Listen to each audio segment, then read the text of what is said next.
Pues damos paso a la intervención de las expertas en comunicación. En primer lugar va a hablar Sonia Núñez Puente, ella es profesora... ¿Ah, no? ¿No? Vale, perdón. Pues va a hablar Juana Gallego Ayala, profesora titular de Periodismo en la Universidad Autónoma de Barcelona, coordinadora del Máster Género y Comunicación y autora del libro de Reinas a Ciudadanas, Medios de Comunicación, Motor o Rémora para la Igualdad. En la parte final hablaremos de algunas de sus alumnas de su máster, nos han hecho un pequeño comunicado y luego lo hablamos. No traía transparencia ni nada porque me parecía que eso no va muy fluidamente, pero bueno, al final sí que me he decidido porque, bueno, Pilar, Sonia y yo nos hemos repartido un poco los temas y por tanto yo le he titulado, primero gracias, por supuesto, por haberme convidado, por venir allí desde Barcelona, he venido encantadísima a esta charla. La verdad es que se han dicho ya cosas, que esto de hablar como experta, uy, qué miedo, ¿no? Parece que ahora vamos a decir aquí, vamos a descubrir la sopa de ajo, ¿no? Bueno, yo no quiero ni voy a descubrir la sopa de ajo, pero hace más de 30 años, que son muchos años, muchos años que vengo haciendo un seguimiento de cómo se ha representado el tema de la violencia de género en los medios. Y entonces me gustaría hacer 3 pequeñas observaciones o 4 para añadirlas a lo que se ha dicho ya, porque me parece que se han dicho cosas muy interesantes, tan expertas como lo pueda decir yo o más, por tanto no quiero repetirme. Primero, una de las cosas que he observado es que hay desconcierto en la sociedad y desconcierto en los medios. Para empezar, no sabemos cómo llamar a la violencia, si violencia de género, si violencia machista, si violencia contra las mujeres, si violencia doméstica. Hay una disparidad en los conceptos que todo esto nos dice que no tenemos muy claro de qué estamos hablando cuando hablamos de este tema, ¿no? Por otra parte, aunque se diga que ya haya decálogos y aunque se diga que ya los crímenes o los asesinatos no se presentan como suceso, la realidad es que se siguen representando todavía como suceso, aunque se les haya añadido, por ejemplo, pues que esta es la 50 mujer que muere por violencia de género, o si tenía antecedentes, o si había ley de alejamiento. Es decir, aunque se pongan algunos datos contextuales, la verdad es que todavía se sigue representando, como por ejemplo esto. ¿No? Esto es un texto hace ya años, de un hombre mata a su exesposa en un ataque de celos. Pues esto es un poco la tipología de lo que hasta ahora, junto con otras formas y con otras tipologías, se ha venido tratando. Es decir, un suceso es un hecho inexplicable, imprevisible e inevitable, del cual no se puede dar razón. No se puede dar razón. Un suceso ocurre sin premeditación, un suceso ocurre sin querer. La mayor parte de las veces, casi siempre, lógicamente, los sucesos son acontecimientos fortuitos que ocurren sin que haya habido una voluntad de que ocurra. Un accidente de coche, una erupción de un volcán, yo qué sé, cosas que ocurren sin que haya voluntad. Ese es el primer error, porque los asesinatos no son fortuitos, sí que tienen razón, sí que tienen explicación. Podemos buscar la explicación que subyace detrás de estos sucesos. Por tanto, el suceso no necesita ni antecedentes ni consecuentes. Ahí tenemos toda la explicación. Un hombre mata a su exesposa en un ataque de celos. Punto. Ya no hace falta buscar más allá de lo que hay. Y esa es la fórmula que se ha venido reproduciendo durante muchísimo tiempo, aunque ha habido una época, a partir de 1997, como ya se ha puesto de referencia aquí, de relieve, a partir del asesinato de Ana Orantes en el 97, en el que fue un punto de inflexión, en el que la sociedad se conmocionó fuertemente por haber visto, entre otras razones, en la televisión andaluza, en el Canal Sur, una mujer bien parecida, normal, hablando de lo que había padecido a lo largo de 40 años, y que esa mujer anuncia que haber aparecido en los medios de comunicación, en la televisión, era su sentencia de muerte. Y efectivamente fue su sentencia de muerte. Ese impacto que causó en la sociedad hizo que a partir de entonces, no del 97, pero sí quizá del año 2000 al 2011, hubiera una irrupción de ese tema. Aparecía aparecía en la agenda política, apareció en las portadas de todos los diarios, los medios de comunicación y los políticos y en las elecciones se ponía de relieve que había que atajar esta violencia, y todo ello llevó a una ebullición en el tema. ¿Qué pasa después, a partir del 2010-2011? Pues lo que ya han comentado aquí algunas personas: la precarización de la profesión, la poca actividad o la menor actividad de los grupos feministas, que de alguna forma ya no presionan o no están presionando tanto, y por otra parte la situación de la profesión con la irrupción de Internet, que si por una parte ha venido a ayudar, a potenciar la facilidad de comunicación, no solamente de los medios convencionales, sino también de las personas individualmente, también ha venido, por otra parte, a poner de relieve una gran reacción, porque no hay más que ver la ristra de comentarios ofensivos que se pueden leer después de cada uno de estos acontecimientos. Yo no sé si os entretenéis en leerlos, pero a mí me espantan algunos comentarios de la reacción de las reacciones peyorativas y negativas que suele haber detrás de estas noticias que se siguen reproduciendo.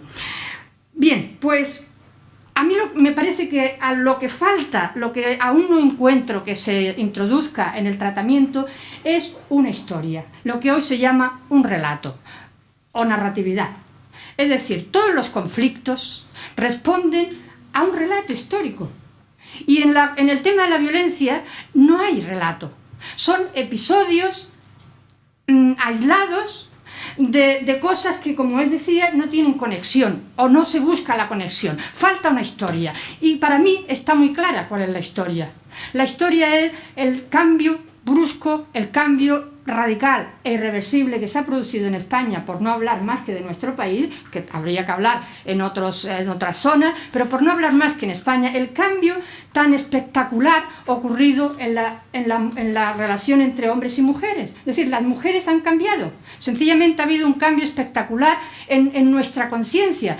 El nivel de conciencia de las mujeres ha cambiado, porque tradicionalmente bastaba con maltratarla. Si la mujer no se rebelaba, no había que asesinarla, bastaba con maltratarla. Y con esto, con el maltrato que ha existido siempre a lo largo de los siglos y los siglos, este maltrato, como decía Miguel Lorente, mi marido me maltrata lo normal, o mi marido me pega lo normal. Es decir, al haber cambiado, al haber producido este cambio tan radical, y bajo mi punto de vista, salvo que no haya un cataclismo mundial que podría haberlo, irreversible, según el cual las mujeres ya no están dispuestas a someterse. Y es esta dinámica, es ese conflicto humano y entre géneros. Ese conflicto hunde sus raíces en la desigualdad, en la hegemonía masculina que ha ejercido a lo largo de los siglos y al cual las mujeres ya hoy, detrás y después de la lucha colectiva, ha venido la concienciación individual, y cada una de las mujeres dice: yo también quiero usar mi libertad. Y es ahí donde, al usar su libertad, choca con los esquemas convencionales y tradicionales según los cuales los hombres, o mayoritariamente muchos hombres, son refractarios a esta igualdad. Así como las mujeres han cambiado y su nivel de conciencia es diferente, los hombres siguen anclados mayoritariamente en los estereotipos y en la cultura convencional y tal. Por poner un ejemplo, ¿cómo podemos explicar que hace 40 años el débito conyugal era un derecho? Y el débito conyugal ahora no solamente es un derecho, sino que es un delito.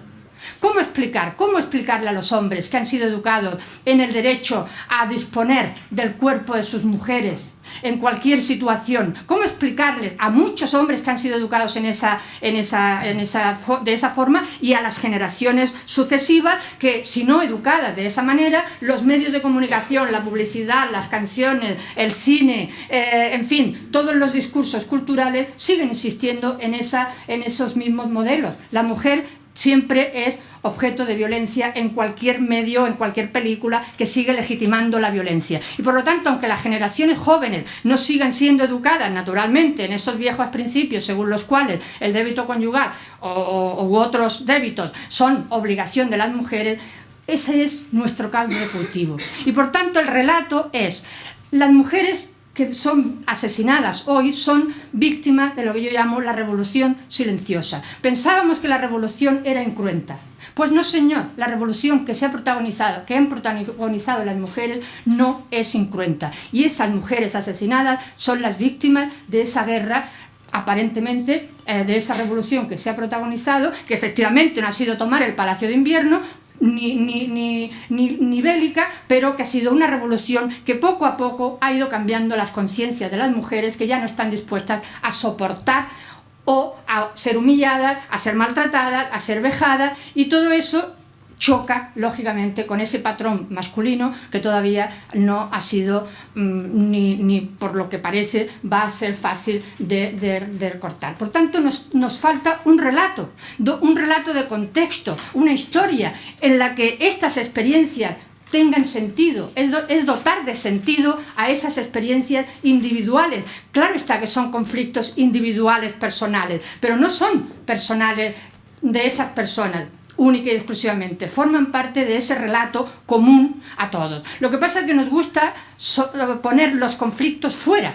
No nos gusta, este conflicto nos atañe a todas. Entonces, el conflicto de Palestina, el conflicto de Ucrania, el conflicto vasco, el conflicto de donde sea, pero este conflicto no lo podemos echar fuera, porque este conflicto nos afecta a todas las personas, hombres y mujeres. Por lo tanto, en este conflicto tenemos que entender que hay una larga historia de hegemonía masculina y una larga historia de subordinación femenina. Y es ahí donde tenemos que poner el relato. Por tanto, ¿qué hacer? A mí me parece que cada uno de estos crímenes hay que ponerlos como un atentado a la libertad de las mujeres, un atentado a la libertad y a la dignidad, y evidentemente lo de los derechos humanos, un atentado a la libertad, porque cada una de estas mujeres que muere es porque ha querido hacer uso de su libertad. O bien se ha querido separar, o bien ha querido empezar una nueva vida, o bien sola o acompañada, o bien ha querido...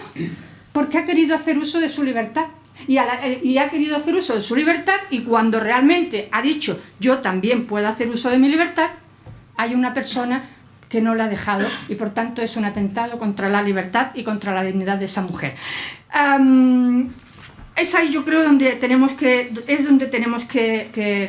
atajar. Es decir, intentar, por ejemplo, cuando ella decía, es que no da para más, a mí me ha dado mucho eso, dice, es que estos asesinatos no dan para más. Coño, con perdón, coño, ¿cómo que no dan para más? Dan para muchísimo más. Dan para muchísimo más.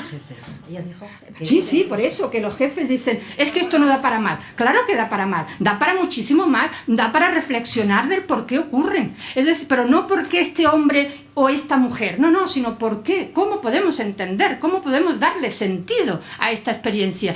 Es que estamos estupefactos cada vez que hay un asesinato. Y cada vez nos ponemos más, porque claro, no damos respuesta al por qué ocurre, y es ahí donde tenemos que ir. Ocurre y siguen ocurriendo porque las mujeres ya no se someten, y entonces, como no se someten, hay que matarlas. Bueno, no sé si he cumplido mis 15 minutos, pero bueno, como se han dicho muchas cosas, para no repetirme, pues yo creo que es esto lo que hay que atajar. Es decir, hay que dotar de sentido a estas experiencias, para que no se vean como episodios aislados de 4 locos que deciden un día levantarse con el pie izquierdo y matar a sus mujeres. Simplemente no es así. Eso responde a una historia que hay que entender y hay que interpretar. Muchas gracias, Juana. Ahora interviene Sonia Núñez Puente. Ella es profesora titular de Género y Comunicación en la Universidad Rey Juan Carlos. Ha dirigido, entre otros proyectos de investigación, comunidades virtuales y praxis feminista online, el uso político de Internet en el activismo contra la violencia hacia las mujeres.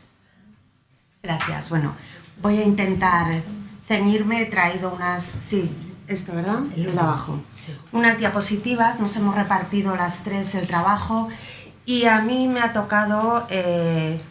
Pilar me ha pedido hacer una primera parte de una revisión de la importancia que tenéis los periodistas y las periodistas en este testimonio, en dar testimonio en los relatos mediáticos de la violencia de género.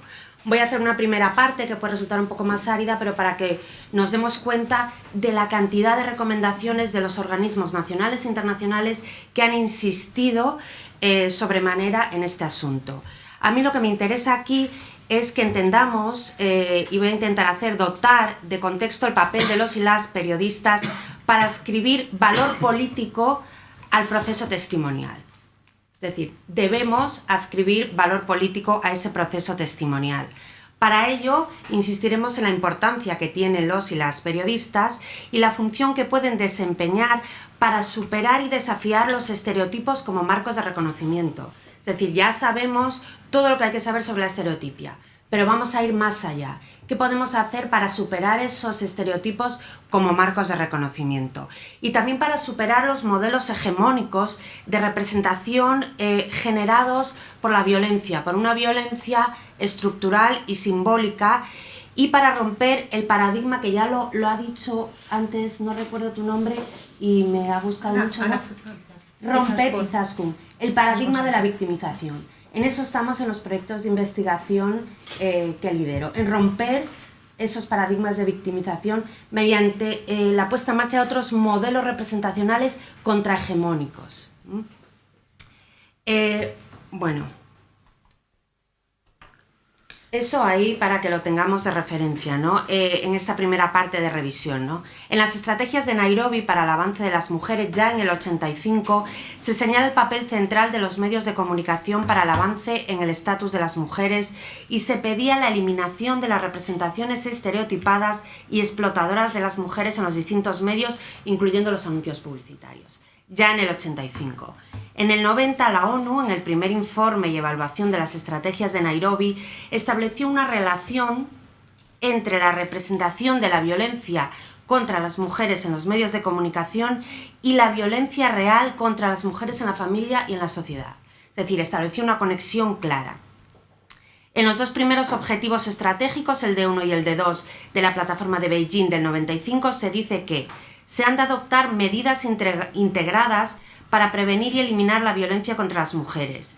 Y en este apartado se recogen 10 medidas que han de adoptar los gobiernos y otras instituciones, entre ellas los medios de comunicación. El punto J se refiere en concreto a estos últimos, a los medios, y dice que se debe concienciar acerca de la responsabilidad de los medios en la promoción de imágenes no estereotipadas de mujeres y de hombres, y que se han de eliminar los modelos de conducta generadores de violencia que en ellos se presentan, así como alentar a las personas responsables del contenido, a que ya se ha dicho, que se difunde, a que establezcan directrices y códigos de conducta profesionales y también a sensibilizar sobre la importante función de los medios en lo relativo a informar y a educar acerca de las causas y los efectos de la violencia contra las mujeres y a estimular el debate público sobre el tema. El punto de 2 habla de estudiar las causas y las consecuencias de la violencia contra las mujeres y de la eficacia de estas medidas de prevención y en concreto en lo que se refiere a los medios, que han de alentar la comunicación para examinar las consecuencias de estos estereotipos sexistas. Y seguimos en la plataforma para la acción de Beijing del 95, de nuevo una conexión entre la violencia contra las mujeres y la representación en los medios de los estereotipos y de los modelos hegemónicos del sujeto mujer. En el 95, la ONU publicó también su segundo informe y evaluación de las estrategias de Nairobi, en el que se decía, fijaos, que las imágenes de las mujeres construidas por los medios no superan los modelos que el patriarcado les ha asignado. Hablan estos términos, el patriarcado, ¿no? Y no será posible que la sociedad pueda modificar sus significados culturales y que, por tanto, las mujeres avancen en la creación de modelos de representación no subordinados. Insta a superar esa subordinación. La ONU, en también una resolución del 13 de marzo de 2013, de nuevo, establece una relación entre violencia, representación estereotipada y modelos hegemónicos. El Plan para la Acción de Beijing del 95 estableció también una serie de recomendaciones dirigidas a los actores sociales involucrados, incluidos por supuesto los sistemas mediáticos tanto internacionales como nacionales, para combatir la estereotipación generadora de violencia y desarrollar programas de formación y sensibilización. Por lo que se refiere a la normativa europea, hay un amplísimo catálogo de recomendaciones que no me voy a detener, tenéis la del 84, una del 87, una resolución del Parlamento Europeo, un programa comunitario a medio plazo del 86 al 90, un tercer plan de igualdad de oportunidades del 91 al 95, y en esto solo me gustaría detenerme en el convenio de Estambul, que sí que se mencionó en la manifestación del 7, aquí en Madrid, y que entró en vigor en agosto de 2014 y que también fue ratificado por España, y en el que se insiste en la importancia del convenio, que estriba en que supone el primer instrumento de carácter vinculante en el ámbito europeo en materia de violencia contra la mujer y violencia doméstica, y es el tratado de mayor alcance en este ámbito. Sí, era para que pudiese... En España, planes, programas de acción comunitarios, 2001-2015, estrategias de marcos comunitarios, estrategia de la Unión Europea para la igualdad entre hombres y mujeres. Pero a mí me interesa sobre todo las líneas de acción futuras. ¿Qué podemos hacer? Uno de los principales objetivos de encuentros como el de esta mañana debería ser, por tanto, presentar las principales líneas de discusión de dicho debate, del debate que estamos poniendo sobre la mesa en España, atendiendo a las implicaciones éticas de la visibilización de la violencia de género, y proponer nuevos modos de producción discursiva que, desde la asunción de una ética comunicativa, dinamicen configuraciones de los sujetos de violencia de género, vertebrándolos, construyéndolos en la agencia y no en la victimización, no en la resubordinación. Según demuestran los datos de 2011 obtenidos por el Ministerio de Sanidad y Servicios Sociales e Igualdad, en la encuesta sobre la percepción social de violencia de género, el 87,7% de las entrevistadas responden que su conocimiento sobre dicho tema procede de los medios, el 87,7%. Fijaos la importancia de los relatos mediáticos. Por otro lado, podemos argumentar también que dichos medios no parecen, y siento decirlo, haber tenido el impacto deseado en la sensibilización social, dado que si observamos los datos que han sido recogidos desde septiembre del año 2000 en sucesivos barómetros del CIS, en el apartado Problemas principales que existen actualmente en España, en lo que respecta al indicador de la violencia contra la mujer, a partir de 2004, y a pesar de la promulgación de la Ley contra la Violencia de Género, la preocupación de la opinión pública por dicho tema decrece. Se pasa de un 6,24% en 2004 a un 1,2% en octubre de este mismo año. Sin embargo, y aquí lo positivo, en el barómetro del CIS de 2013 se observa cómo las campañas de sensibilización, de lo que nos decía Rafa Álvarez que ya no existen, ¿no?, e implícitamente la representación de la víctima, son percibidos como un elemento sustancial para concienciar a la sociedad sobre el problema de la violencia, y de ahí la importancia y la responsabilidad implícita en los relatos mediáticos y en vosotros como periodistas. Fijaos en el barómetro del CIS de junio de 2013 de la percepción social de la violencia de género por la adolescencia y la juventud, a la pregunta ¿considera usted que las campañas de sensibilización contra la violencia de género ayudan a concienciar a la sociedad en general? Sí, un 78,2%. Y a la pregunta 21, ¿cree que estas campañas ayudan a las mujeres víctimas a tomar conciencia? Sí, un 78%. Los resultados de la macroencuesta de violencia de género, de violencia contra la mujer de 2015, de este año, también apoyan la necesidad de insistir en la adecuada representación mediática tanto de la víctima como de las diferentes formas de violencia normativa, que aquí también se ha hablado de ellas. Y así, uno de los 3 principales motivos que aducen las mujeres para no haber ido ellas mismas a la policía o a no haber acudido al juzgado es el no conceder suficiente importancia a la violencia de género sufrida. Un 44,6% de las mujeres dicen esto. Quizá por no estar, me pregunto yo, suficientemente bien relatada en los medios, aunque no naturalmente exclusivamente por ello. No es la primera vez que se les pide responsabilidad a los medios de comunicación en este tema. Si consultamos la literatura especializada al respecto, podemos constatar que, a pesar de la asunción del gran papel visibilizador que los medios han tenido, han sido objeto de críticas por sus dificultades para visibilizar a las mujeres fuera de un marco victimizador. Fuera de ese marco parece que no existe la mujer víctima de violencia de género. ¿Es víctima? Sí. pero para poder ir más allá, para poder superar y para poder dotarla de agencia, se necesita superar los marcos victimizadores. No se puede resubordinar a las víctimas construyéndolas única y exclusivamente en los medios como víctimas. Por eso me parece importante esta sección que comentabas tú, Mariola, que has puesto en la ventana, que sean las propias mujeres las que relaten la posibilidad de ser dotadas como sujetos políticos, como sujetos que están, no como sujetos de los que se habla.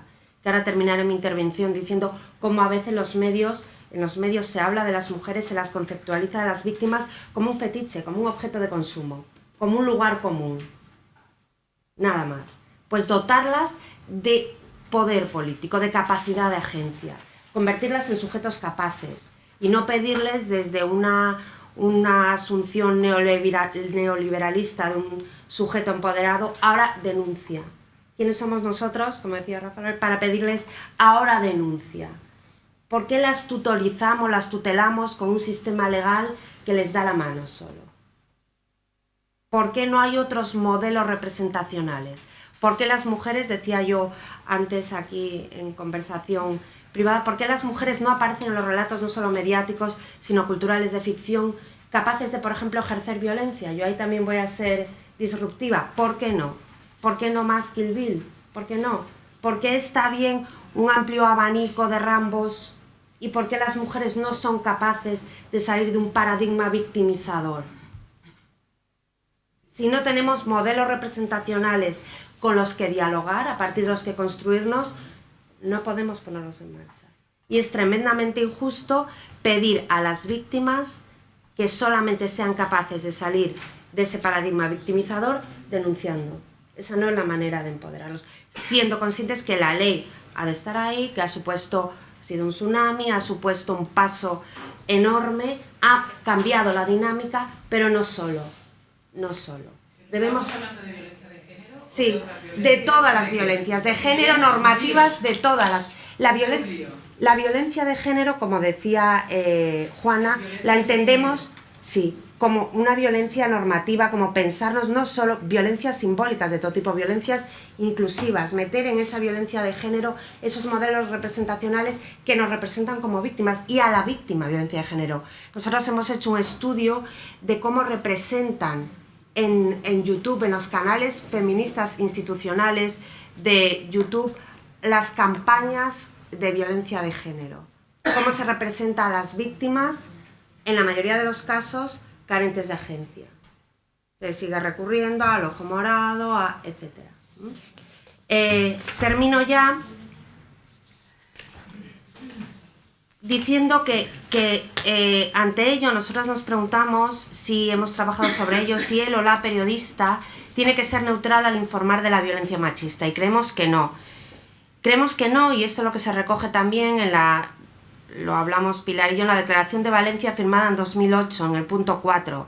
Él o la periodista especializado que trata estas materias debe asumir su compromiso con la verdad, con el bien, con la dignidad de las personas, con el rechazo de la violencia contra las mujeres, y debe elaborarla sin equívocos gestos de neutralidad, asumiendo no solo su papel transmisor, sino también su labor divulgativa, contextualizando, documentando, recurriendo a fuentes expertas y elaborando un mensaje periodístico que atienda a los intereses y necesidades de la sociedad en su conjunto. Debemos abogar, creemos, y finalmente también, por tanto, abogamos por dar testimonio ético, que se entiende solo desde la posibilidad tanto de actuar de testigo de lo que se ve, como de dar testimonio de lo que no se vemos, de esas violencias simbólicas y estructurales. Y así daríamos respuesta a la necesidad de ampliar el foco de atención de los investigadores, investigadoras, periodistas, productores de contenido y activistas contra la violencia de género. La construcción de la violencia de género se sustenta, y lo han estudiado, hay innumerables estudios que lo argumentan, sobre 3 subjetividades o ejes: el ejecutor, la víctima y el testigo. Y mientras que el abordaje habitual en los medios tiende a focalizar sobre el primero o la segunda, es decir, sobre el ejecutor o sobre la víctima, son todavía escasas las aproximaciones culturales que ahondan en las implicaciones de la posición de testigo, sea este el de los medios o el de la comunidad. Y de este modo, frente a la individualización pseudo-soberanista que subyace en la interpelación a la víctima de la violencia de género, el foco de la posición del testigo nos permitiría poner de manifiesto, por un lado, el carácter estructural de la violencia y, por otro, la violencia, creemos, imbuida en el mismo acto de pedirle cuentas a un sujeto, en este caso a la víctima, sin atender a la responsabilidad testimonial de encontrar nuevas formas de representar en los medios a la violencia machista, es decir, de dejar de pensarnos en las categorías de los dominadores para empezar a pensarnos en otras categorías. Nada más. Muchas gracias, Sonia. Antes de dar paso a Pilar López Díez, quería decir una cosa. Hay mucha gente que está tuiteando, pero como nos pasa con, no sabemos si decir violencia contra las mujeres, violencia machista, tenemos un montón de hashtags. No sé si vale la pena utilizar el de violencia de género, que he visto Mons está tuiteando muy bien, o si queremos poner, por ejemplo, medios VDG, para que todo vaya un poco centralizado. Pues violencia de género. Violencia de género Sí. lo utilizamos. La próxima, a primera hora, acordamos El hashtag, perfecto.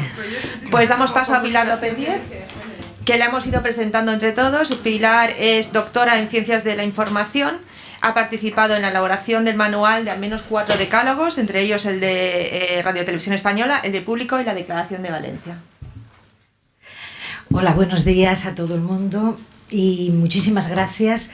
Como dijo al principio Magda, la verdad es que no nos lo esperábamos y es un placer saber que hay tanta gente que está aquí y que no está aquí, ¿no? Por ejemplo, me habría encantado que María Izaguirre, la editora del Telediario 2 de Televisión Española, estuviese aquí, pero es imposible. Claro, Europa Press acaba de mandarme un WhatsApp diciendo que tampoco podía venir y otra gente que andará por ahí por los WhatsApps diciendo que no ha podido acercarse. Bueno, es un placer estar aquí y es un placer venir a contar lo que hemos trabajado y lo que hemos estudiado y lo que hemos aprendido y lo que pienso seguir aprendiendo de la gente que estáis aquí. Por lo tanto, una de las cosas que quisiera decir es que en esa web tenéis mi correo electrónico, tengo yo también, hoy he pensado en traer tarjetas y las he traído. ¿Por qué lo digo? Lo digo porque el desafío intelectual para quienes nos dedicamos a estudiar proviene fundamentalmente de la realidad.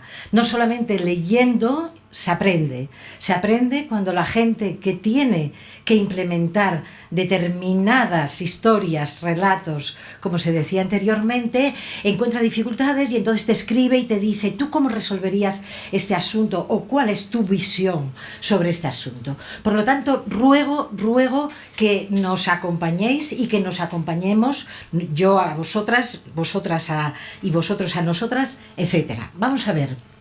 Primero, como siempre puede haber alguien que se le olvide porque ya ha hecho la facultad hace tiempo, sé que sigue diciéndose en los medios de comunicación, en las facultades, que la misión, en este caso de la BBC, pero es muy reciente, es del 24 de julio de 2015, y hay que tratar de meter en la cabeza de la profesión periodística, por eso sois tan importantes, por eso sois tan importantes, que la misión de los medios de comunicación no es entretener, como dice el consejero delegado de Telecinco y también de Antena 3, sino que es informar, educar y entretener. Y además, como decía en su día un director general de la BBC, decía no esto, sino que decía educar, informar y entretener por este orden.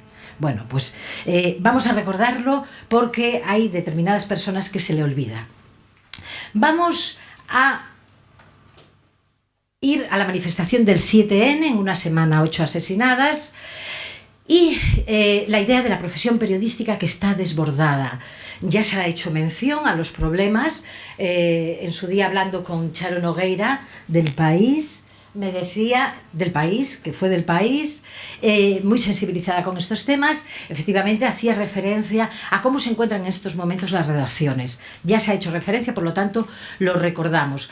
Está desbordada. Bueno, quiero decir que todo lo que voy a decir yo en esta intervención, tengo en cuenta que las redacciones están desbordadas, que hay muy poca gente, que ya sé que ha desaparecido Sociedad y que está incluida en Nacional o en España, como llaman en otros sitios. Pero con todo y con eso, quienes estamos aquí tenemos que hacer un esfuerzo. ¿Por qué? Porque la gente llega a decir, muchísima gente, que la ley no sirve de nada. Hemos sido referentes en el mundo entero sobre el tratamiento de la violencia de género y con la ley especialmente. Por lo tanto, no digamos que la ley no sirve para nada. La ley, como se decía antes, hay que cumplirla, efectivamente, y claro que sirve y para mucho. Se ha hecho referencia a los comentarios posmachistas que aprovechan para denunciar lo mismo, es decir, la ley no sirve para nada y que la ley solo sirve para subvencionar a las organizaciones de mujeres y las feministas. Bien, luego, dentro de mis propuestas, doy un dato significativo. ¿Cuánto se gasta en un país como el Reino Unido en los resultados de la violencia de género, que ellos llaman violencia doméstica, pero vamos a seguir con nuestra terminología? ¿Cuánto se gasta en el Reino Unido? Pues bien, de todo lo que cuesta la violencia masculina contra las mujeres, solamente se utiliza un 3% en sensibilización y en prevención de la violencia. De 128.000 millones de euros, no digo libras, de euros, solamente un 3% se utiliza. Por lo tanto, tenemos que decir, este es un argumento fundamental. Hay que saberlo para poder contárselo a nuestros lectores y a la gente que nos escucha. Por lo tanto, yo he sido periodista y acepto que yo no lo sabía todo, pero lo que tenéis que aceptar es que vosotras y vosotros tampoco lo sabéis y tenéis que aceptar que tenéis que tirar de las personas expertas con perspectiva de género, por supuesto. No se os ocurre llamar al tal, no lo voy a pronunciar porque para qué le vamos a dar publicidad, a un individuo que, según el director del diario.es, pues hace como el 60% de los comentarios misóginos, machistas, etcétera, en el diario.es. Por lo tanto, los medios son un factor fundamental para orientar y concienciar a la sociedad sobre la violencia machista, sobre esta realidad ancestral escondida. Tenéis que creeros que sois muy importantes y tenéis que creeros, porque cuanto más importantes os creáis, ¿qué ocurrirá? Que más tiempo vais a pasar llamando, leyendo, sabiendo y conociendo. Porque mire usted por dónde voy a tener que decir en estos momentos eso de que se dice, no da, porque dicen los jefes, directores, editores de Radio Nacional, etcétera, no da para más. Perdonad, claro que da para más, pero tengo que deciros una cosa. Si él o la periodista siempre dice lo mismo, como el ejemplo que voy a poner ahora, pues tendré que decir que ellos, que son unos ignorantes auténticos, les convencéis de que no da para más. Y yo lo que quiero convenceros es de que da para mucho más. Bueno, queremos informar de la violencia machista, por supuesto, queremos hacer la mejor información posible.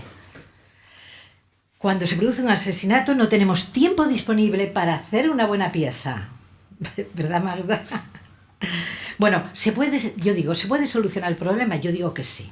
Vamos a partir de lo peor de lo que nos encontramos, de ese no da para más. Mirad, esto es una calle céntrica de Oviedo y tenemos el paradigma de la noticia suceso.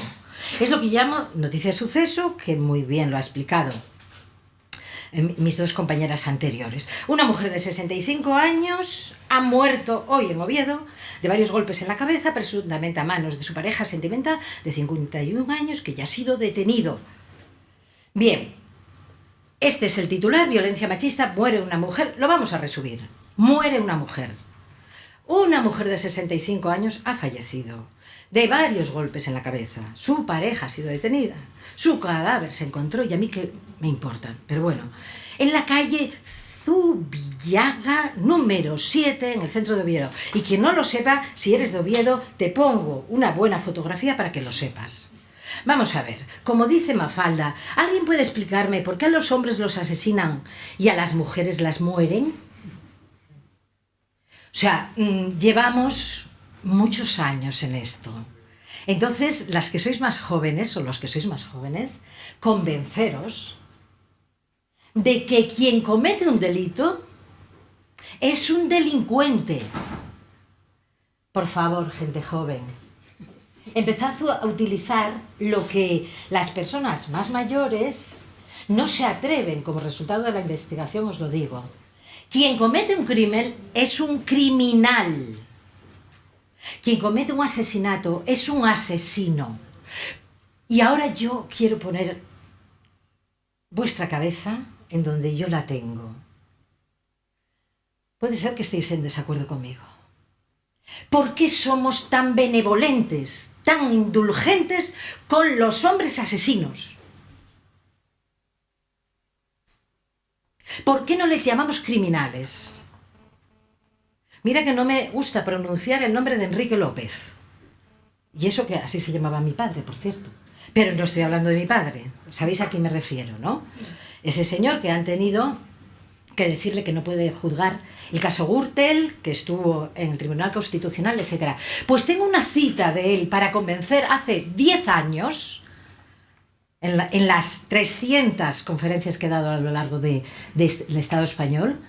Tengo una cita de él del año 2004 en donde habla de estos delincuentes, refiriéndose a la violencia machista. Claro, yo cogía todo lo que me servía. Digo, Enrique López, un tío muy importante. Venga, delincuente. Pues no ha calado. ¿Por qué no ha calado? Por favor, si queréis sacar una idea de lo que yo voy a decir hoy aquí, solamente una idea. Preguntaos por qué somos, y me meto, tan indulgentes y benevolentes con las actuaciones punibles masculinas. ¿Y por qué tanto hombres como mujeres, periodistas, no periodistas, abogados, abogadas, etcétera, médicos, médicas, etcétera, somos absolutamente críticos y críticas con las menores actuaciones femeninas?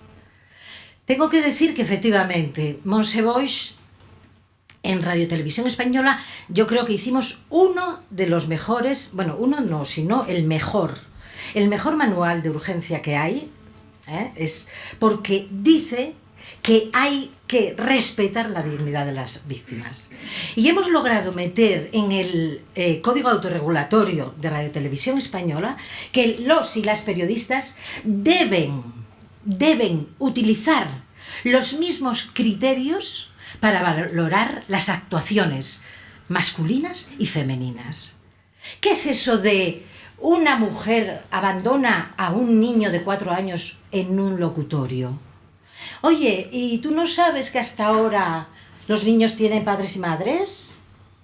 ¿O qué pasa? ¿Que la paternidad no existe?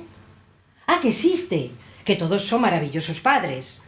¿Y por qué te olvidas que ese niño tiene padre?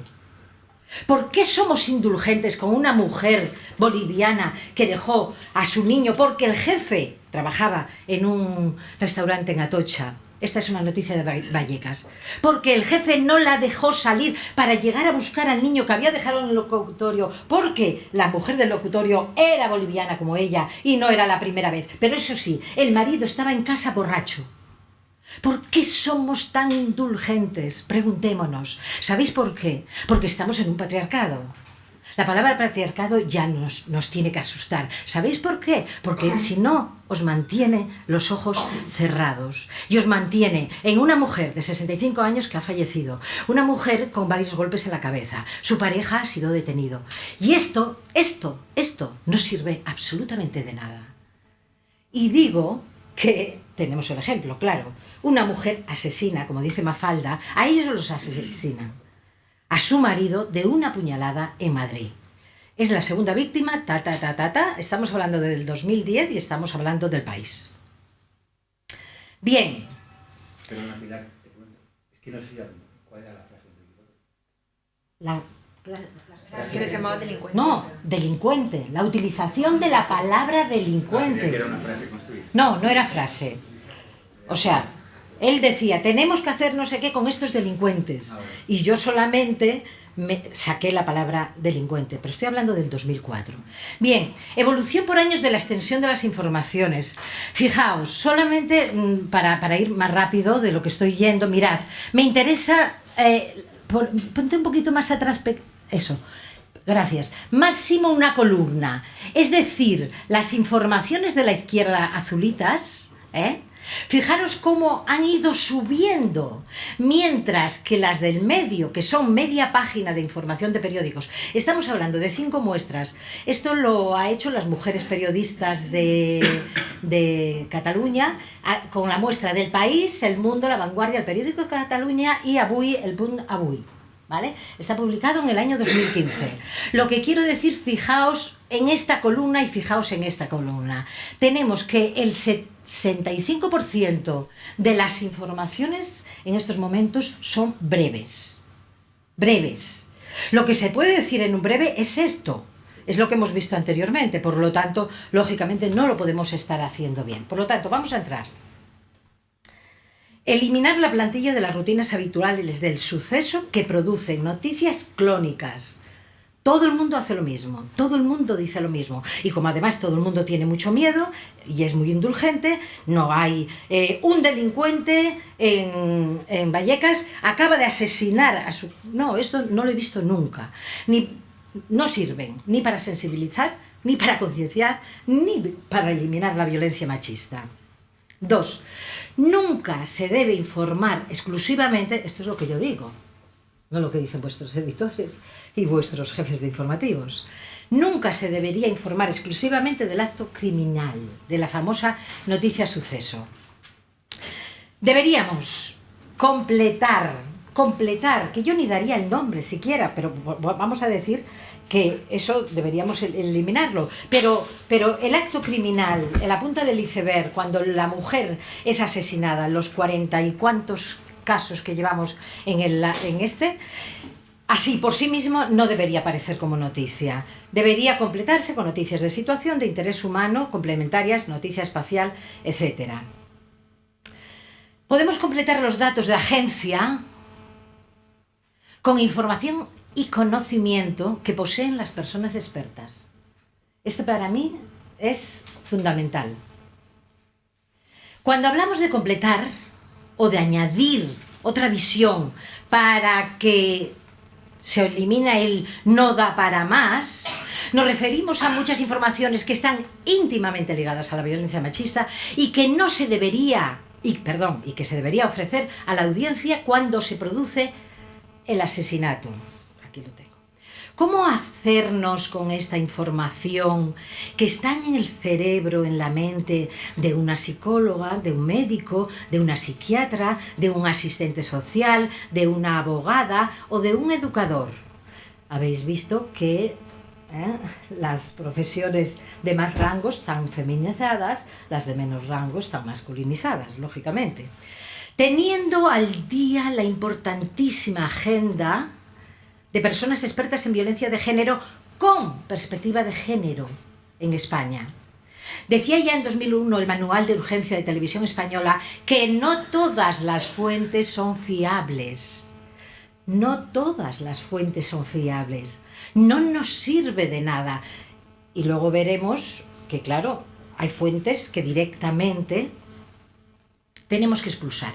Y ahora pongo ejemplos concretos. Voy a poner 14 ejemplos concretos. Pero os prometo que tengo una relación de 100 cosas distintas que se pueden decir al mismo tiempo que un hombre acaba de asesinar a una mujer. Tengo 100 posibilidades. Puedo seguir, Y de hecho, la próxima reunión seguiré. Y si alguien quiere, que me las pida, que yo ofrezco todo. Si la mujer no había denunciado, la noticia complementaria, digo noticia complementaria, la misma noticia, no aparte, la procuraría una abogada o datos policiales y judiciales sobre lo desprotegidas que se sienten estas mujeres. ¿De qué os sirve decir que las mujeres no denuncian? ¿De qué os sirve decir eso? Eso no es conocimiento, eso no me hace a mí, como persona informada que vive en nuestra sociedad, no me hace a mí entender qué está pasando, que las mujeres son asesinadas por quienes dicen que les quieren y que las aman. O sea, ¿qué está pasando? El relato, la historia. No olvidemos que en inglés es story, historia, la historia, una historia, narración. Por lo tanto, ¿por qué no había denunciado? No me cuentes que no ha denunciado, que ya lo sé. Tenemos datos continuamente que podemos leer. Eso no es el tema. Y no hay que olvidar que la gente en la calle compra un periódico o entra ya en digital y no tiene que ir a ninguna biblioteca a coger 5 libros para saber lo que es la violencia masculina o violencia de género. No hay que entrar en una biblioteca, porque esa es la labor de los medios de comunicación. Por eso vivo en una sociedad democrática donde los medios de comunicación tienen la obligación de decirle a mi vecina, a mi compañera y también a mí que está pasando esto, y está pasando esto por esto. Pero claro, decir por qué está pasando las cosas exige conocimiento, exige especialización. Y el peligro que corre, también podemos echar mano de los datos estadísticos que informan del peligro de no denunciar. Los efectos sobre la salud física y mental de las maltratadas. Así de médicas y médicos os contarán historias de cuando una mujer se sienta enfrente de una médica y le dice: ¿qué te pasa, Maruja? Que yo no me quiero levantar por la mañana, que estoy triste, que yo, si no fuese por hacer el desayuno a mis hijos, yo no quiero vivir. Médicas del mundo, uníos. Periodistas, enteraos. Esa médica ya tiene un protocolo, que no lo hay prácticamente casi en ningún país. Hay un protocolo donde le dice, si una mujer te dice que está triste y que no quiere levantarse de la cama, tienes que preguntarle primero, segundo, tercero, cuarto. ¿Por qué? Porque esa médica tampoco es feminista y tampoco se ha preocupado de los problemas de las mujeres. Por lo tanto, médicas te van a hablar. O sea, cuando esa mujer que no había denunciado la matan, ya tienes posibilidad de completar la noticia. Cuando esa mujer informa a su madre que mi hija había sido maltratada durante 6 años, ya tienes la razón para unirla, para llamar a una médica, a una psiquiatra, a una enfermera, a quien sea. Entrevistas a adolescentes que cuentan cómo ha sido su vida cuando se han quedado huérfanos o huérfanas. ¿Cómo no nos rompe el corazón lo que le pasa a un niño de 1 año y medio que ve como su padre lo ve, mata a su madre? ¿Cómo no nos rompe el corazón? ¿Cómo no vamos corriendo a preguntar a adolescentes? No estoy hablando de un niño de 3 años, claro. Adolescentes, a personas mayores que han tenido la desgracia de que su madre la haya matado su padre. ¿Dónde están esos relatos? Por cierto, Mónica Severio Velaza hizo una noticia, que si la queréis os la paso, porque la tengo y la utilizo en las conferencias, de un chico, Alejandro, de 39 años, que cuenta su historia, y además Mónica la cuenta perfectamente, claro, como siempre, alrededor del día 25 de noviembre. Eso tenía que ser el día 1 de agosto, para el tío, el padre policía que mató a su madre cuando este chico tenía 1 año y medio, supiese lo que dijo su hijo. Lo que no os atrevéis vosotras y vosotros a decir, os lo va a decir Alejandro, que ahora mismo tiene 45 años. ¿Sabéis lo que dijo?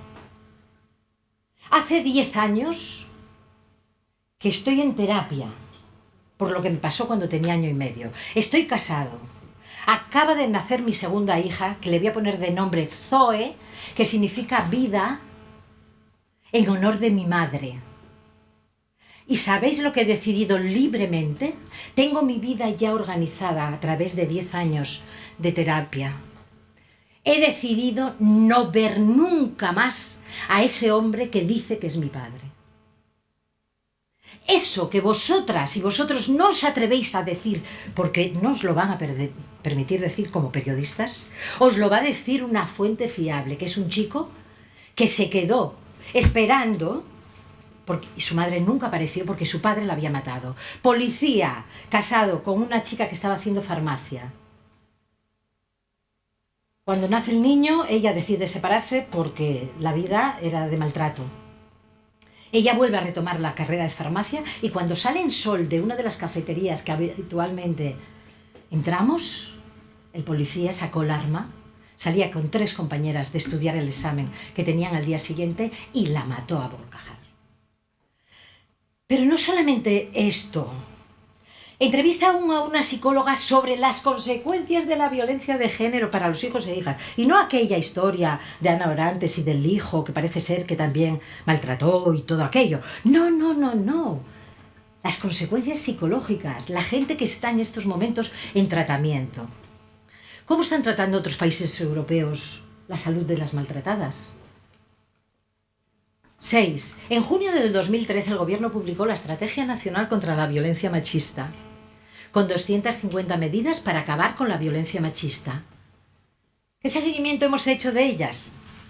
Los costes de la violencia de género en Reino Unido, os lo he dicho, 128.000 millones de euros al año. El gasto público en la prevención y protección solamente es el 3%. ¿Sabéis cómo podéis luchar contra los posmachistas que dicen que lo único que se hace desde los gobiernos y el Estado es alimentar a las feministas feminazis que están viviendo del cuento de la violencia machista? Con datos. No hay forma más que... Bueno, a ellos no les vais a convencer con nada, pero al resto que lee esos comentarios machistas con datos, solamente con datos. ¿Qué pasa con los asesinatos una vez, con los asesinos, una vez condenados? De media, ¿cuántos años pasan en prisión? ¿Qué hacen? ¿Cómo viven? Cuidado, estoy hablando todo de la noticia que he dicho antes. Esto se puede meter. De media, un condenado tal. Y ya no sería de que no da para más. ¿Cuáles han sido las consecuencias del recorte del 26% en el presupuesto de la violencia machista desde 2010? A mí no me dice nada que se han recortado el 26%. No me dice nada en principio. Por lo tanto, a la población española que lee, se ha recortado un 26%. ¿En qué se ha traducido, queridos, queridas? ¿En qué? ¿En qué? ¿Qué ha pasado? Claro, eso significa investigación. Ya lo sé, significa medios. Ya lo sé, pero hay gente que se dedica a estudiarlo. Pues es una llamada por teléfono para que te lo cuenten. Y hay una cosa mucho más grave. Lo que está pasando en Europa no me da tiempo porque ya estoy casi fuera de tiempo. ¿Qué está pasando en Europa?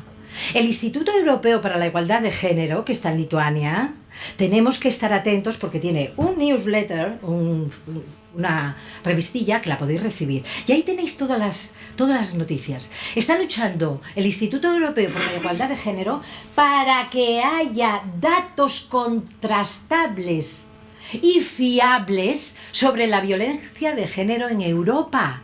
¿Sabéis que hay países europeos en donde la policía no hace distinción entre la víctima y el asesino? No pone hombre-mujer. ¿Cómo vamos a poder resolver el problema si ni siquiera tenemos datos contrastables? Para valorar... No tengo tiempo. Vamos allá. 2013, os ponía, mira, por dónde, a mí me interesa siempre poner dibujitos, pero sí, pero déjame que las dos últimas son las más importantes. Un estudio analítico sobre los resultados de la implementación. Estoy hablando del Consejo de Europa aquí, y os digo, el Consejo de Europa está haciendo mucho más que la Unión Europea en el tema de la lucha contra la violencia de género. Tiene las ideas mucho más claras. Muchísimo más claras que la Unión Europea.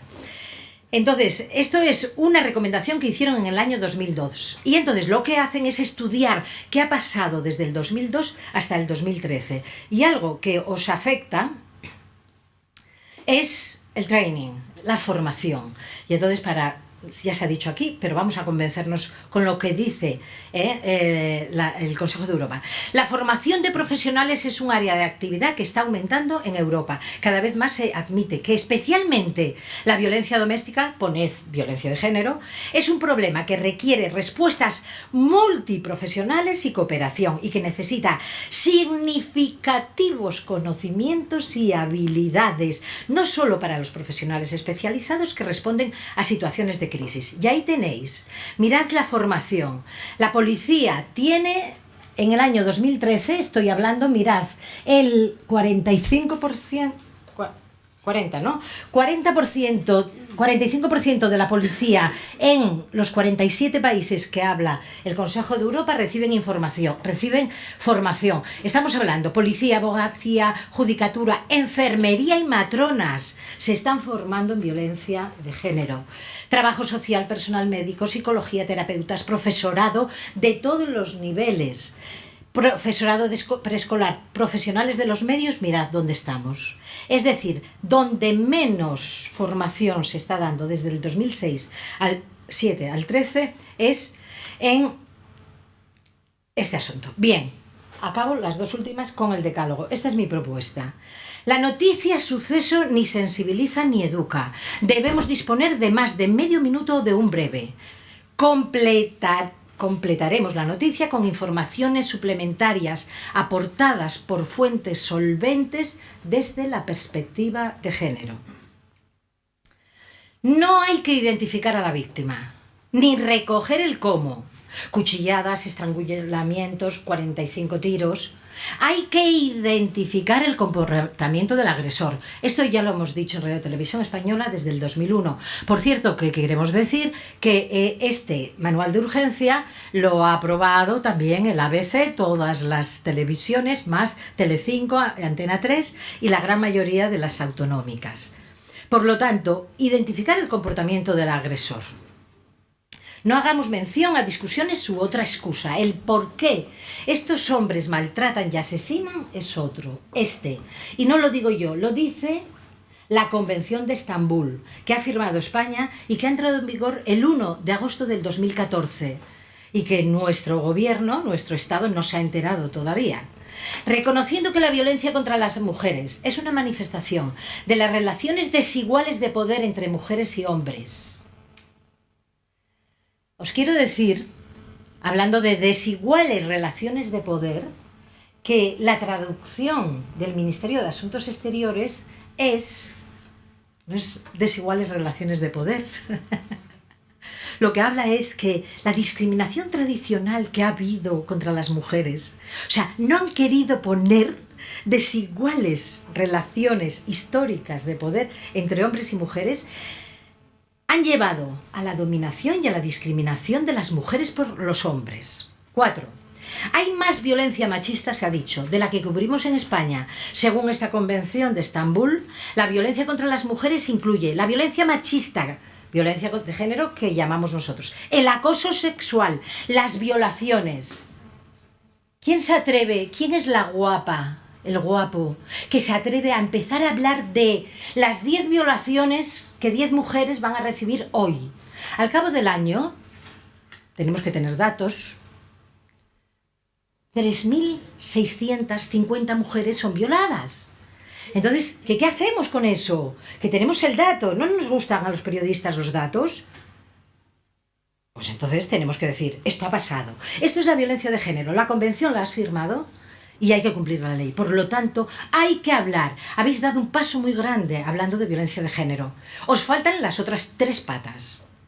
Acoso sexual, violaciones y atreveos también a hablar, que son los datos más importantes, el 70% de las violaciones tienen lugar en el sacrosanto hogar familiar. Padres, hermanos, primos, abuelos, etc. Venga, vamos a ponernos a ello. Que ya es hora, que llevamos 14 años con violencia de género, que hay otras cosas. El matrimonio forzoso, la violación, la mutilación genital, tenemos que contar estos actos, son una violación grave de los derechos humanos de las mujeres y las niñas. Por favor, ya lo sé que no somos abogadas y abogados, pero tenemos que empezar ya a dominar lo que ha dicho Juana. Cuando tenemos la noticia del asesinato, nadie os tiene que decir que un asesino, presunto asesino, acaba de violar el principal derecho humano, que es el derecho a la vida.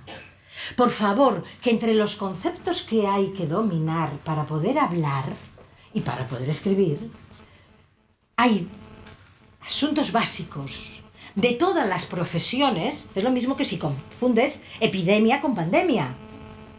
No puedes hacerlo. Entonces, bueno, pues la epidemia y la pandemia, dejadlo para las especialistas como Pilar. Pero los derechos humanos de las mujeres, cuando esta mujer se atrevió, porque lo tenéis en el dato, ella quería separarse y él no, por favor, ha violado el principal derecho humano, el fundamental derecho humano, que es el derecho a la vida. Yo no tengo derecho al trabajo si no tengo vida. Pero ¿cómo no decís nunca los derechos humanos de las mujeres? Quien cubre la violencia contra las mujeres debe asumir, ya lo ha dicho Sonia, estamos en relación, su compromiso con la verdad, con la dignidad de las personas y con el rechazo de la violencia contra las mujeres. Y como ya he dicho, debe elaborar las noticias sin equívocos gestos de neutralidad. Es decir, olvidaos a veces de Pedro Sorella y Martínez Albertos, cuando os decían que el periodista tenía que ser neutral. Aquello olvidaos. De Concha Faguaga no, porque era feminista, es feminista. Si alguien sabe algo de Concha Faguaga, me lo contáis luego, porque yo hace mucho que no sé nada de ella. Es decir, el periodista no es neutral. ¿Por qué nadie fue neutral con el terrorismo? ¿Por qué nadie se atrevió a escribir nada a favor de unos señores que, por cierto, ellos no se llaman terroristas, ¿eh? Cuidado. O sea, no iba por el País Vasco diciendo, yo terrorista, te voy a matar, tal. No, yo defiendo. Ahí estaba el relato que dice Juana. O sea, yo estoy defendiendo los derechos de la comunidad vasca, de Vascongadas, que diría 8 apellidos vascos, ¿no? Claro, no. O sea, el relato del terrorismo caló. Y de repente, en todo el cintillo, se ha dicho por ahí, el cintillo, violencia de género, violencia machista, en el cintillo se habla con uno, se habla con otro, y así no dejan de decirnos que esto no da para más. Vale. Exactamente igual que el caso del terrorismo, digo yo ahí. Y os prometo que es la última y es de verdad, ¿eh? Siempre contaremos con personas expertas de la medicina, la justicia, la asistencia social, la educación, la policía, la comunicación. Según la investigación, la noticia suceso expulsa a las fuentes expertas. La noticia suceso no lleva cortes, no lleva totales. Por lo tanto, no nos sirve la noticia suceso. Ampliar. Esta es también nuestra, de Radio Televisión Española, y esta es fundamental, escrita en el año 2001. Hay que ampliar el campo de representación de las mujeres. Parece que no estoy hablando de violencia de género. Sí, para no subestimar sus capacidades y evitar su victimización. Cuidado con los estereotipos que atentan contra la dignidad de las mujeres. Ese cuidado lo voy a meter en el último, que lo he añadido antes. No la información fragmentada, el relato. Hoy un asesinato, mañana otro.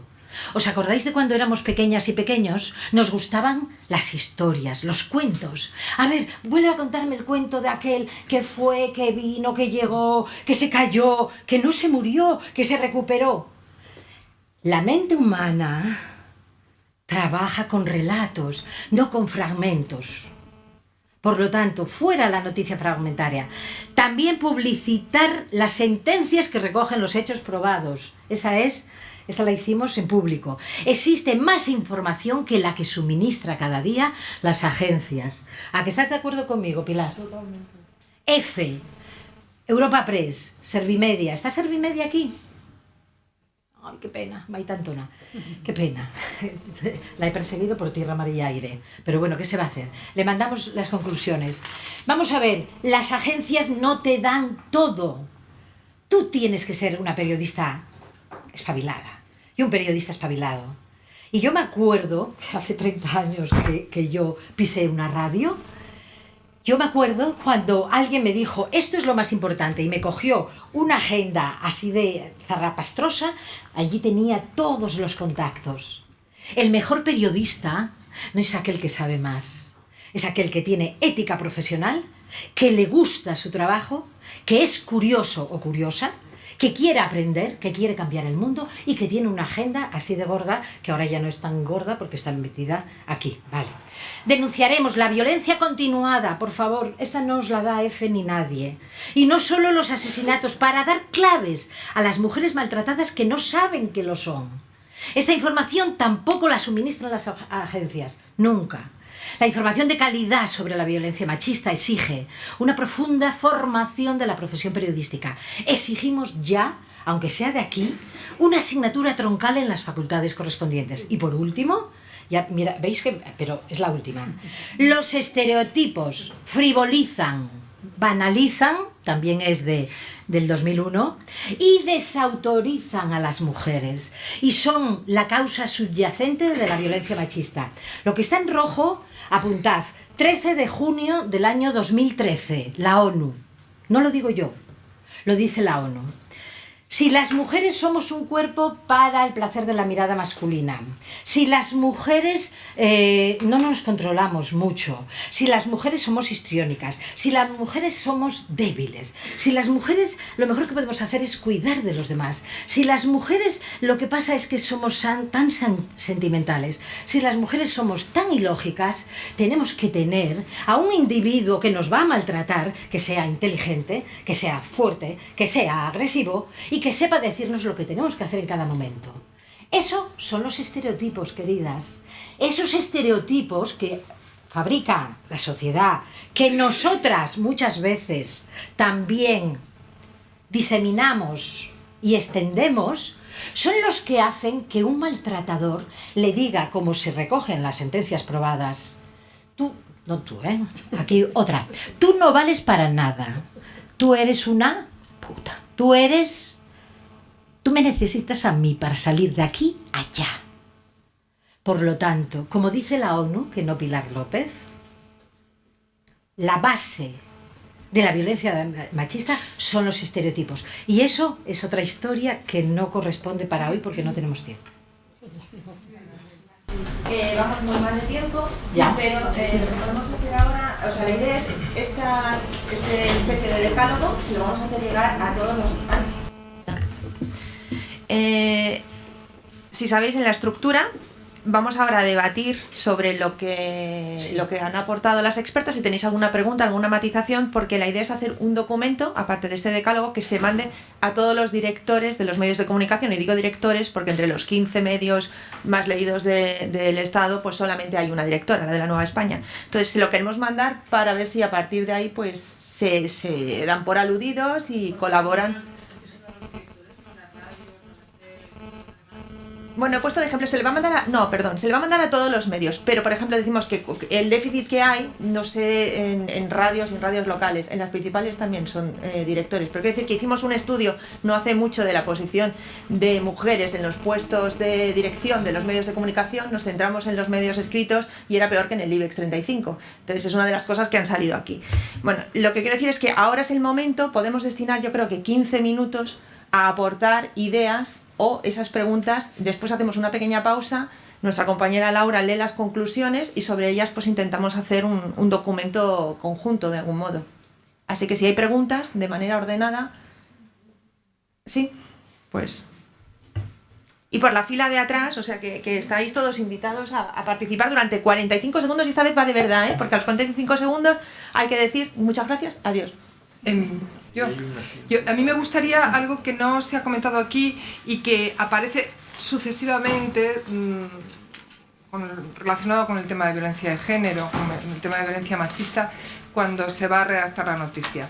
El tema del efecto llamada, eso tan angustioso que utilizan los políticos mucho.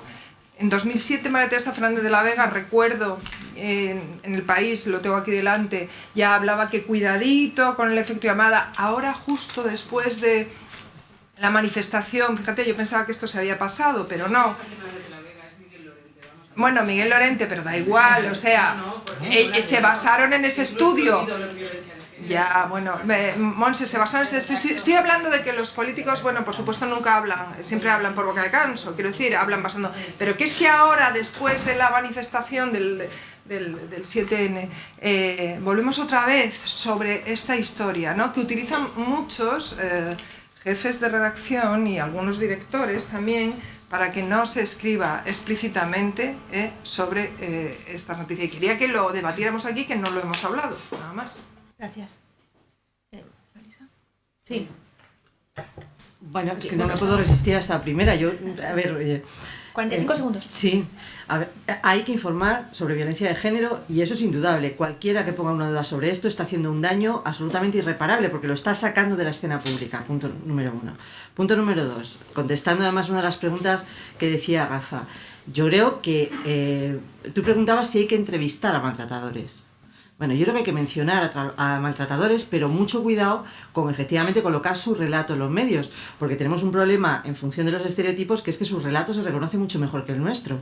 Es decir, y por eso triunfan tanto columnistas, opinadores, que efectivamente se cuelgan, digamos, de lo que es el discurso estereotipado, y por eso tienen tan buena posición en los medios gente que utiliza esa cuestión frente a otros elementos que puedan posicionarse en la violencia de género. Entonces, el efecto imitación, en cualquier caso, yo creo que hay que dar información de la buena en ese sentido, y creo que eso debe ser incuestionable, y cualquier cuestionamiento en este sentido nos hace mucho daño.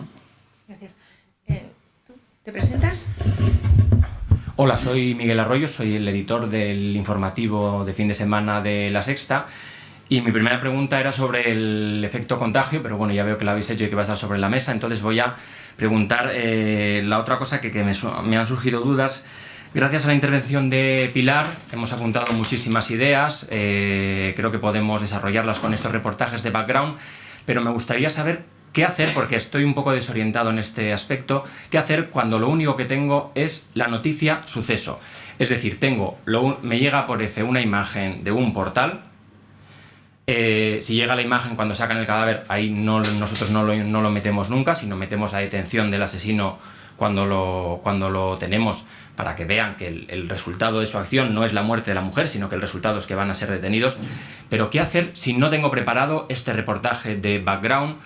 Porque es un caso específico, solo tengo la fachada, me tengo que limitar a hacer la noticia suceso porque yo creo que hay que contarlo.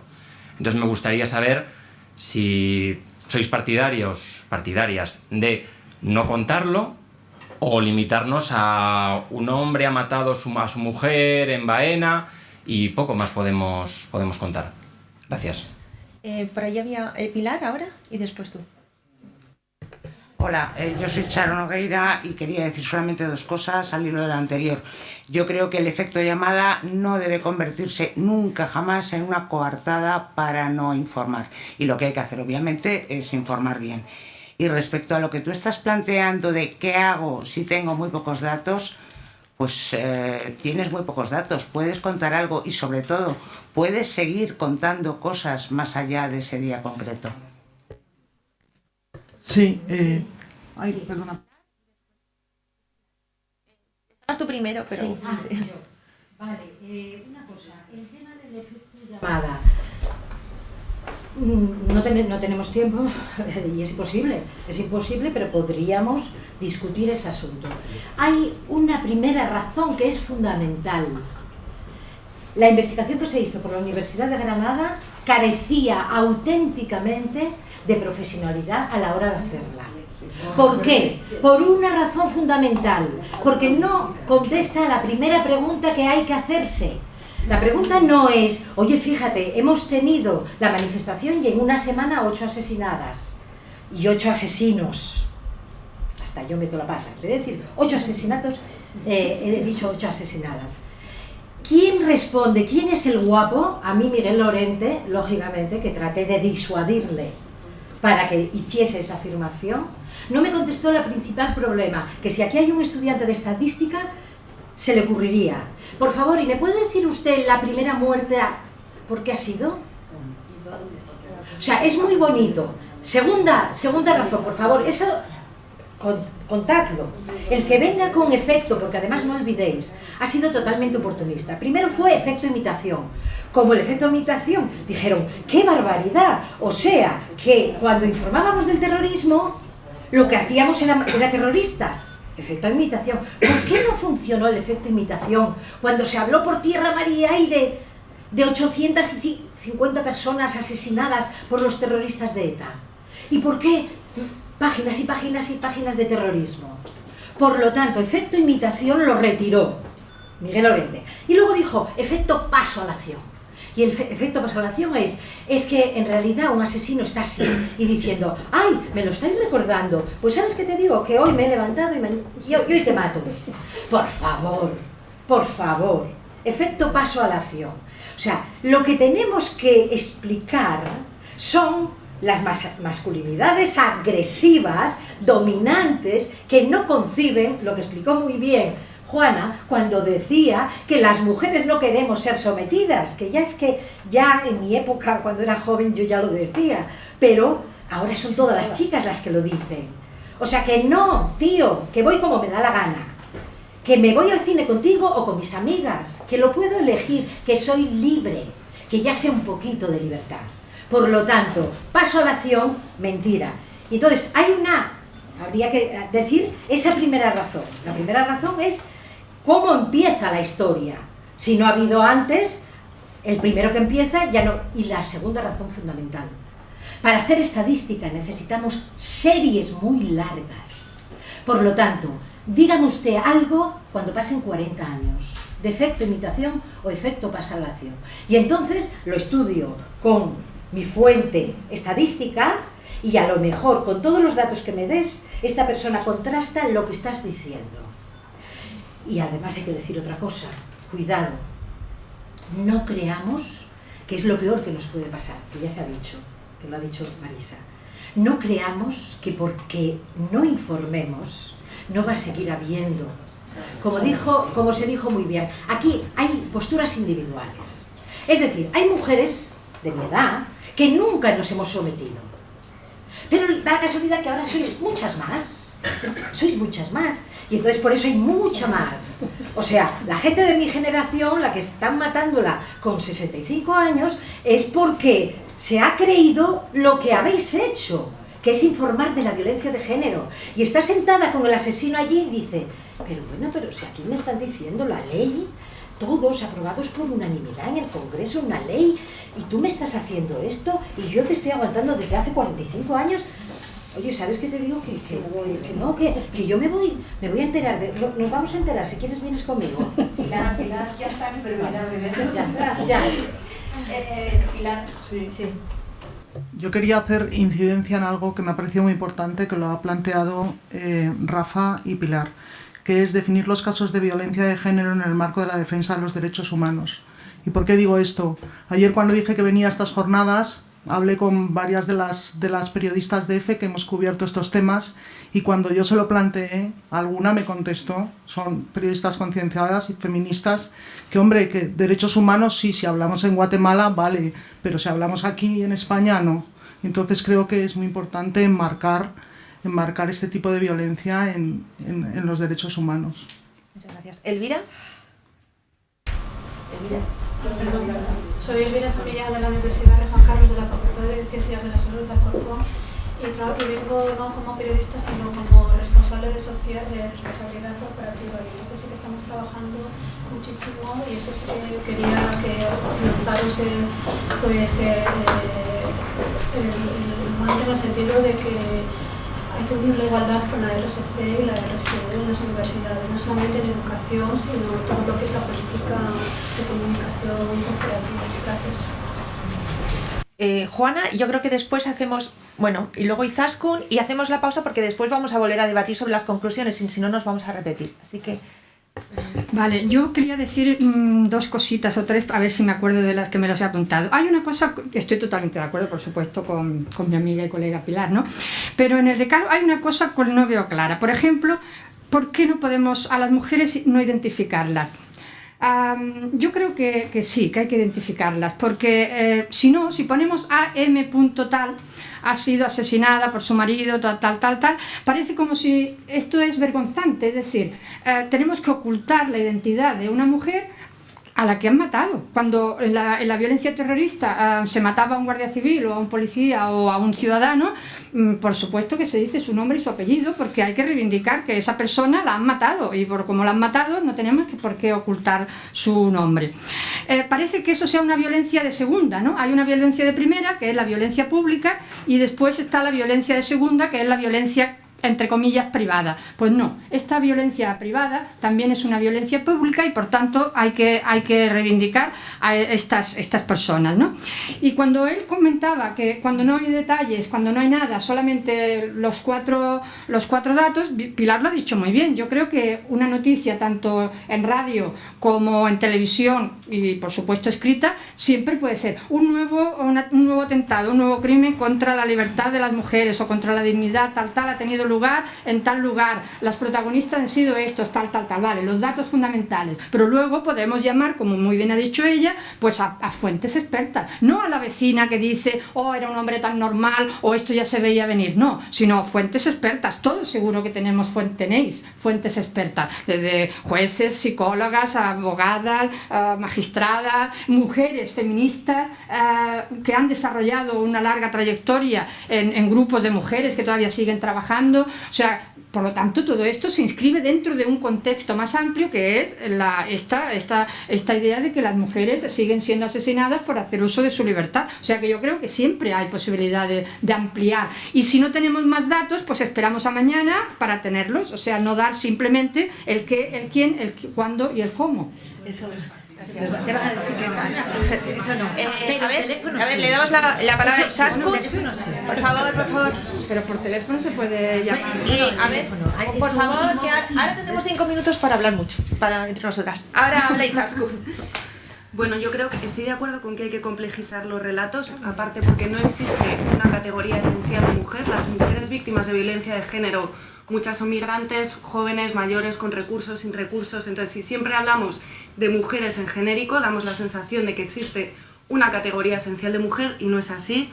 Creo que también en esa batalla, en esa disputa que hay por el relato, también hay que cuestionar todas esas campañas que se lanzan desde el gobierno y que efectivamente hay que poner el foco también en los hombres.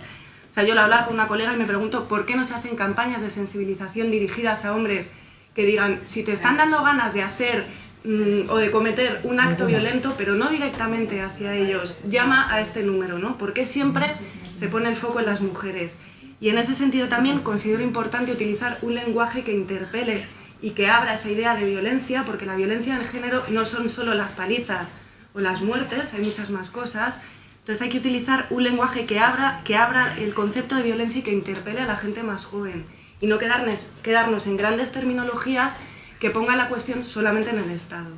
Muchas gracias. Hacemos una pausa para poder armar las conclusiones.